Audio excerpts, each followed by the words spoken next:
Ideal گھٹیا بھی ہو سکتا ہے، بڑھیا بھی ہو سکتا ہے، ادنا بھی ہو سکتا ہے، اعلیٰ بھی ہو سکتا ہے، نیچے کا بھی ہو سکتا ہے، اوپر کا بھی ہو سکتا ہے۔ مثلا سب سے گھٹیا آئیڈیل کیا ہے؟ اپنی ذات، اپنا مفاد، اپنا علو، گویا کہ اس کا آئیڈیل اپنی ذات ہے۔ ذات کے لیے زیادہ سے زیادہ دولت، ذات کے لیے زیادہ سے زیادہ عزت، ذات کے لیے زیادہ اقتدار، یہ حاصل کرنا، یہ بھی ایک مقصد ہے، یہ بھی ایک نصب العین ہے۔ یہ گویا کہ انسان اپنی شخصیت کے گرد گھوم رہا ہے، شخصیت کے گرد گھوم رہا ہے۔ نتیجہ کیا نکلے گا؟ یہ انسان کیا ہوگا؟ جھوٹا ہوگا، دغاباز ہوگا، دھوکہ دے گا، بائی ہک اور بائی کروک یہ چیزیں حاصل کرنے کی کوشش کرے گا۔ مقصد ہے دنیا میں سربلندی، جیسے کہ سورہ قصص کے آخر میں کہا گیا لا یریدون علوا فی الارض ولا فسادا، یہ زمین میں بلندی حاصل کرنا، اس سے تو فساد پیدا ہوتا ہے۔ وہ کیوں اونچا ہے، میں کیوں نہ اونچا ہو جاؤں؟ تو اپنی حریم ذات ہی کے گرد جو ہے وہ چکر لگا رہا ہے۔ تو ظاہر بات ہے کہ جو اس آئیڈیل پر ہے وہ اخلاقی اعتبار سے انتہائی گھٹیا ہوگا، اس لیے کہ قرآن کہتا ہے ان النفس لامارۃ بالسوء، نفس جو ہے وہ تو برائی ہی کا حکم دیتا ہے۔ دولت مطلوب بن گئی، مقصود بن گئی، تو بائی ہک اور بائی کروک، بائی حلال اور بائی حرام، بائی جائز اور بائی ناجائز، اس لیے کہ مقصود ہے۔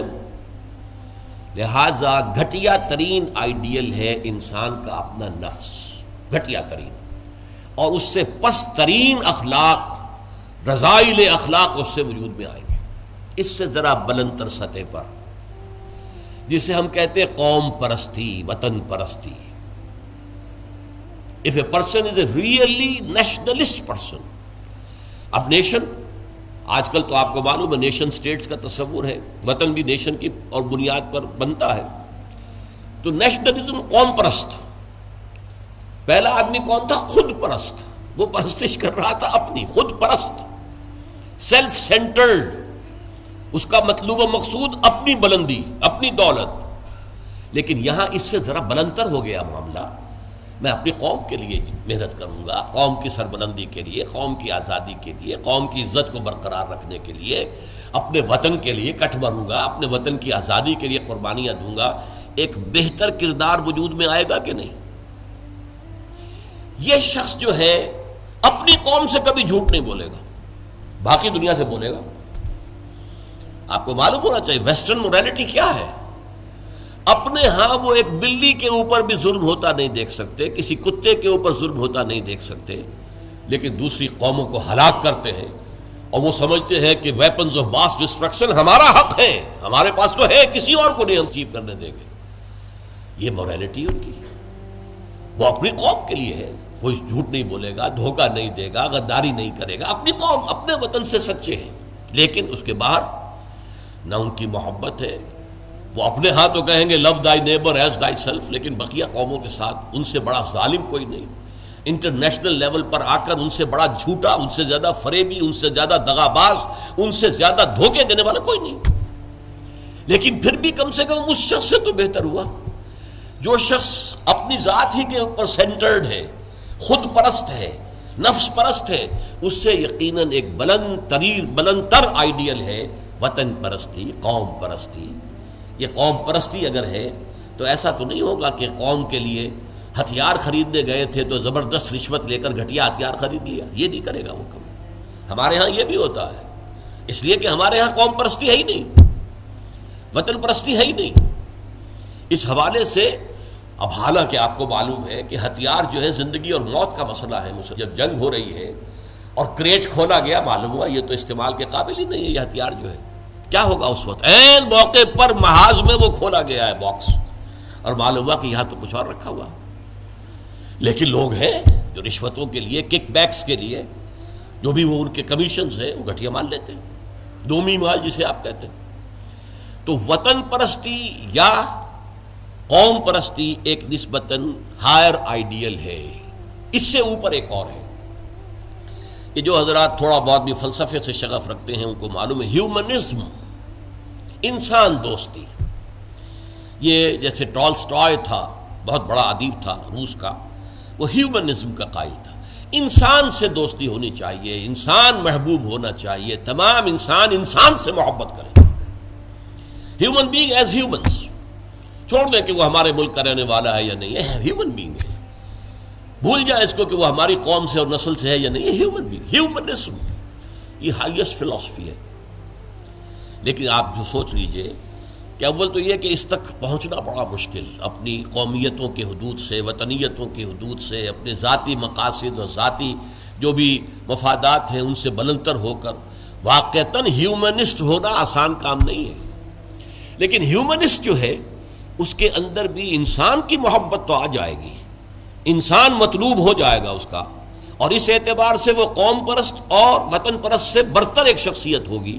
لیکن باقی کائنات، حیوانات، اس کے اندر اس کے لیے تو کوئی محبت اس کے اندر نہیں ہوگی، اس کے لیے کوئی شفقت نہیں ہوگی۔ ہیومنزم ہیومن بینگز کے لیے ہے، اس سے اوپر ایک اور ہے، اور وہ ہے کسی نظریے پر انسان کی نگاہ جم جائے، نظریہ کہ انسان کی فلاح کمیونزم میں ہے، ظلم کا خاتمہ کمیونزم میں ہوگا، لہذا اس کمیونزم کے لیے، اس کو فروغ کے لیے، اس کو عام کرنے کے لیے، اس کے پھیلانے کے لیے، لوگوں کو قائل کرنے کے لیے تن من دھن لگا رہے ہیں۔ پھر جن لوگوں نے مان لیا ہے انہیں آرگنائز کر رہے ہیں، سیلز بن رہے ہیں، پھر ایک جد و جہد ہو رہی ہے، کشمکش ہو رہی ہے، زہر کے خلاف جد و جہد ہو رہی ہے، جانے دے رہے ہیں، فائرنگ اسکواڈز کے سامنے کھڑے ہو کر سینہ کھول کر گولیاں کھا رہے ہیں۔ یہ سب کیا ہے؟ ایک تصور کے حسن مبہم پر ساری ہستی لٹائی جاتی ہے، ایک تصور ہے، ایک آئیڈیل ہے۔ کمیونزم جو ہے ایک آئیڈیل ہے، ایک آئیڈیالوجی ہے، اس آئیڈیالوجی کو اپنا آئیڈیل بنا کر اور پھر جد و جہد اور محنت اور قربانیاں اور ایثار سب کچھ۔ اب ایک ہی چھلانگ ہے، خدا پرستی، ہائیسٹ آئیڈیل، یہ ہے جس کو کہ علامہ اقبال نے کہا ہے، در دشت جنون من جبریل زبوں سے دے یزداب کمنداور، اے ہمت مردانہ، اے ہمت مردانہ، کمند ڈالو اللہ پر۔ یہ اصل میں تشبیہ سمجھیے، آپ ایک اونچی فصیل پہ چڑھنا چاہتے ہیں، کمند ہوتی تھی پچھلے زمانے میں، اب کمند کو پہلے پھینکنا پڑتا ہے، آپ کا زور بازو ہونا چاہیے نا، جب تو آپ پھینکے کہ اونچا جا کر لگ جائے وہاں پر، جتنی اونچی کمند ہوگی اتنا اونچا آپ چڑھ سکیں گے، اس سے آگے تو نہیں جا سکتے۔ کمندی کہیں درمیان میں اٹک گئی ہے تو درمیان میں آپ بھی اٹکے رہ جائیں گے، ٹاپ پر تو آپ نہیں جا سکتے جب تک کہ وہ کمند جو ہے ٹاپ پر نہ لگے جا کر۔ تو یوں سمجھیے کہ پہلے انسان کو اپنے ذہن سے، اپنے فکر سے، اپنی سوچ سے اپنا آئیڈیل معین کرنا ہوتا ہے۔ Who is my ideal? میرا نفس؟ نو۔ میرا وطن، میری قوم؟ نو۔ Human beings? نو۔ اللہ، ہی از مائی آئیڈیل۔ اس کی محبت، اس کے ساتھ خلوص و اخلاص، اس کے لیے جد و جہد۔ اب آپ دیکھیے، کمیونسٹ کے لیے محبت ہوگی، مزدور کے لیے محبت ہوگی اس کے اندر، سرمایہ دار کے لیے نہیں ہوگی۔ سرمایہ دار تو دشمن ہے، اس کا تو پیٹ پھاڑیں گے ہم، لہٰذا وہ محبت اس کی پوری یونیورسل نہیں ہو سکتی۔ اللہ کو جس نے آئیڈیل بنا لیا، اللہ منزل ماں کبریاست، میری منزل، میرا آئیڈیل، میرا مقصود، میرا مطلوب، میرا محبوب حقیقی اللہ ہے، یہ ہے ہائیسٹ آئیڈیل۔ اور جو شخص اللہ کو اپنا آئیڈیل بنا لے، اپنا مقصود بنا لے، اپنا مطلوب بنا لے، اپنا محبوب بنا لے، وہ در حقیقت بلند ترین کردار ہوگا، اور اس کی مکمل مثال محمد الرسول اللہ صلی اللہ علیہ وسلم کی شخصیت ہے۔ محبوب حقیقی اللہ کے سوا کوئی نہ رہے۔ نصب العین وہی ہوتا ہے جہاں پہ نگاہ جمی ہوئی ہے، اگرچہ اس کے لیے جو محنت کر رہے ہیں وقتی طور پر آپ کا کوئی اور ہدف ہو سکتا ہے، جیسے ہم کہتے ہیں کہ اصل نصب العین تھا اسلام کو دنیا میں غالب کرنے کی جد و جہد، اس کے لیے پہلا نصب العین بن گیا پاکستان کا حصول۔ یہ دوسری بات ہے کہ ہم پاکستان کو حاصل کرنے کے بعد بھول گئے کہ کس لیے ہم نے حاصل کیا تھا، اور اسی لیے ذلیل و خوار ہے۔ انڈیا کے مقابلے میں سر اٹھا کر کھڑے ہونا ہمارے لیے ممکن نہیں ہے، سوائے اس کے کہ ایٹمک ڈیٹرنٹ جو ہے اس کا سہارا لیا ہوا ہے، اور اگر خدا نہ خواستہ میرے نزدیک تو تقدیر مبرم ہے، امریکہ نے یہ آپ سے چھین کر لینا ہے، پھر کیا رہ جائے گا کچھ؟ اس حوالے سے سمجھیے. اسی لیے علامہ اقبال نے دیکھیے کہ وطن کو بھی خدا قرار دیا ہے. وطن پرستی، نفس پرستی، وطن پرستی، قوم پرستی، انسانیت پرستی، نظریہ پرستی اور خدا پرستی، یہ ٹاپ پر ہے. منزل ماں کبریاست در دشت جنون من جبریل زبوں سیدے یزداب کمند داور، اے ہمت مردانہ اپنے کمند اتنی اونچی ڈالو کہ اللہ کی ذات پر جائے، پھر اللہ کی ذات، پھر اس کمند کے ذریعے سے سیر اللہ، تقرب اللہ، رفتہ رفتہ اللہ سے قریب تر ہوتے چلے جاؤ. جیسے کہ آپ کو معلوم ہے، اگرچہ وہ آیت سجدہ ہے، جا کر ایک سجدہ کر لیجئے گا، جو سورۃ العلق جو ہے وہ ختم ہوتی ہے فَاسْجُدْ وَاقْتَرِبْ، بس سجدہ کرو اور قریب ہو جاؤ. یہ سجدہ کرنا اللہ سے قرب کا ذریعہ ہے. وَاقْتَرِبْ، قریب ہو جاؤ. اس لیے حضور نے فرمایا ہے ان اقرب ما یکون العبد الی اللہ فی السجود، انسان جو اپنے رب سے قریب ترین ہوتا ہے وہ سجدے کی حالت میں ہوتا ہے. اپنی انا ختم کر دی، اپنی انا مٹی میں ملا دی، پیشانی اللہ کے سامنے خاک پر رکھ دی. بس یہ گویا کہ جو یہ انا ہی جو ہے ہماری، یہی تو ہے در حقیقت جو ہمارے درمیان اور اللہ کے درمیان حائل ہے. اس انانیت کا امکان ختم ہوا تو پھر اللہ کے ساتھ ہمارا بہت قرب ہے. یہ ہے ضعف الطالب والمطلوب. گھٹیا آدرش ہوگا تو گھٹیا ہی شخصیت وجود میں آئے گی، اگر اعلیٰ آدرش ہوگا تو بلندتر شخصیت وجود میں آئے گی. آدرش نصب العین، مقصود، مطلوب، محبوب حقیقی اپنا نصب بھی ہو سکتا ہے، اپنی ذات بھی ہو سکتا ہے. اپنے ہی حسن کا دیوانہ بنا پھرتا ہوں، اپنی ہی حریم ذات کا جو ہے طواف ہو رہا ہے، اس سے اوپر ہے ہی نہیں، نگاہ ہی نہیں.